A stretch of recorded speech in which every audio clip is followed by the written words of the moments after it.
A report has just been released by the Climate Change Committee, which is an independent government body that is, I mean, it's exactly what it says on the tin.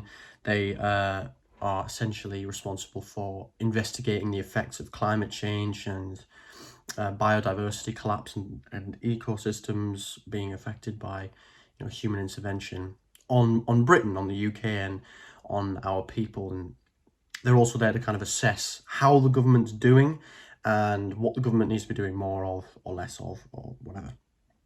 And this report is extraordinarily damning. It is really very, very frightening. So what they lay out in the report is that the government needs to be making significant changes in how it runs things, not just in terms of rapidly decarbonising the economy and getting us to net zero carbon emissions as quickly as we possibly can. And let's be honest, the 2050 goal, we're not on track to get there, first of all. And even if we do get there, it's not enough. Really, we should be aiming for 2030, but there's absolutely no way in hell that's going to happen, because that would require a massive overhaul of the economy that the Conservatives just aren't prepared to do. And it seems like Labour aren't either, now that Keir Starmer and the right of the Labour Party are kind of in that position of power and leadership. So it's really not looking good, and the government needs to do lots of things, according to this report. So some of it actually seems like it's fairly easy. I mean, it's going to cost a bit of money, but it's not very difficult. It's definitely been done a million times before. So some of these are like installing things in houses to make it so that we don't have as much of an overheating problem, because the country is getting hotter and hotter. And I've been saying this for a few years actually, because I don't know, I'm one of those people that I just really don't like the heat. I'd much rather be cold than hot, you know. And apparently, the committee said that the government needs to put measures in place in housing around the country and force landlords to do the right thing for their tenants and things, because overheating is becoming a big problem in the summer. There were in 2018, in the heat waves that happened then, 864 heat-related deaths. Now that is horrific, and it's something you just you would not think would happen in the UK, but it's happening. It's happening in the UK. So we need to do something about that. And there were various things they mentioned. I think one of them was they'd have what they call, like those kind of shutters that you have on windows that kind of keep out the sun. And are good for stopping the heat from getting in. Obviously, a lot of people would like to have air conditioning and stuff, but then that's also very bad for the environment. So it's a whole, it's a difficult thing. They also talked about re-wetting a lot of the marshland in the UK, a lot of the wetlands.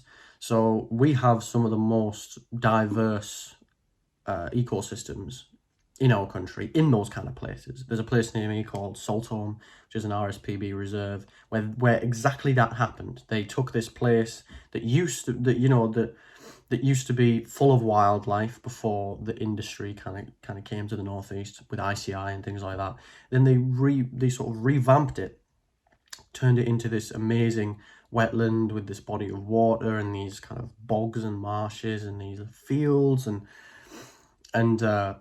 places where all kinds of different animals could live. And now they get some of the most amazing wildlife in the country. There's been peregrine falcons spotted there. It's always a great time. I'm not sponsored by them, but they should sponsor me, because I love going there. Which might sound sad, but birds are cool, whatever. So it works tremendously. It's something that can actually attract a lot of visitors and tourists, because if there's one thing that people do not associate with Britain at all, it's fun, interesting and cool wildlife, right? And nature. People just don't think of that with the UK, because for the most part, our ecosystems, as the report actually lays out, and I encourage all of you to go and read it. There's a great article on the BBC about that. We have declining ecosystems, and so many species and so many different clumps of biodiversity have just been erased because of population growth and industry, and the fact that we've destroyed so much of the natural habitats that exist in our country. And that there is definitely a way to coincide with nature, and a sort of Green New Deal has been proposed by people like Rebecca Long Bailey here, and Bernie Sanders and Alexandria Ocasio-Cortez and Ed Markey in America. That kind of thing would be great. Yanis Varoufakis is for one, and he in Greece. So there's definitely a way to do this.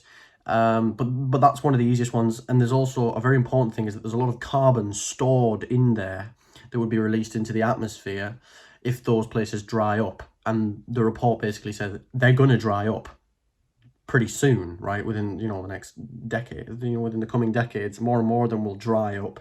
And then not only will there be major biodiversity issues with that, which could affect all kinds of things. I mean, ecosystems are very, very, very complex things, right?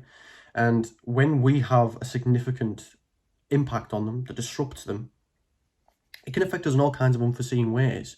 There's so many stories throughout history of, rulers deciding they're going to kill off all of these pests, like they're going to kill all the mice, or they're going to kill all of the dogs or something like that, and then it turns out actually they were stopping something even worse from coming about. So that could have a lot of impact, especially when it comes to like animals that pollinate crops that we eat. But added onto that, it would be terrible for our carbon emissions, which would obviously increase the rate of climate change anyway. And they go on and on and on about all these different things that need to be done that the government is just totally lackadaisical about. And it's very alarming, I'll be honest. We're looking at a situation that just does not seem to be getting better in any real capacity. And no one in politics really seems that bothered. I'm very happy that the government has set this 2050 target rather than nothing. I mean, it's better than nothing, right? And it's better than 2051 and 2060 and, etc. But it's just not enough. It's 20 years too late.